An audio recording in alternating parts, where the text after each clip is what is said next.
পয়লা বৈশাখকে ঘিরে চাঁদপুরে জেলা প্রশাসন ও বিভিন্ন সংগঠনের ঘুড়ি উৎসব ও বৈশাখী মেলার প্রস্তুতি চলছে। জেলা প্রশাসনের আয়োজনে ঘুড়ি উৎসবে অংশ নিচ্ছেন শিক্ষার্থীরা। সোমবার সকালে শহরের হাসান আলী মাঠ থেকে বৈশাখকে স্বাগত জানাতে বিভিন্ন সংগঠনের পক্ষ থেকে বের করা হবে আনন্দ ও শোভাযাত্রা। এছাড়া চাঁদপুর প্রেস ক্লাব ও উদীচীর পৃথক আয়োজনে থাকছে চিড়া, দই, জিলাপি ভোজন। পহেলা বৈশাখের দিন বিকেলে ডাকাতিয়া নদীর পাড়ে আয়োজন করা হবে ঘুড়ি উৎসবের। এছাড়া নারী উদ্যোক্তাদের নিয়ে ২০ দিন ব্যাপী বৈশাখী মেলায় অংশ নিচ্ছে ২৯টি স্টল। বান্ডেল থাকলে প্রতি সেনমানিতে টাকা বাঁচবে। বিকাশ সেনমানি বান্ডেল কিনে জিতুন প্রতি লেনদেনে।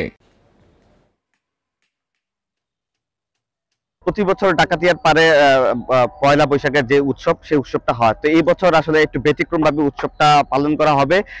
জেলা প্রশাসনের আয়োজনে একটি ঘুড়ি উৎসব এখানে হবে। চাঁদপুরের বিভিন্ন উপজেলার থেকে নারী উদ্যোক্তাদের স্টল আছে, আপনারা যেগুলো দেখতে পাচ্ছেন আশেপাশে এখনো তৈরি হচ্ছে। সবগুলো উদ্যোক্তা স্টলই নারী উদ্যোক্তাদের।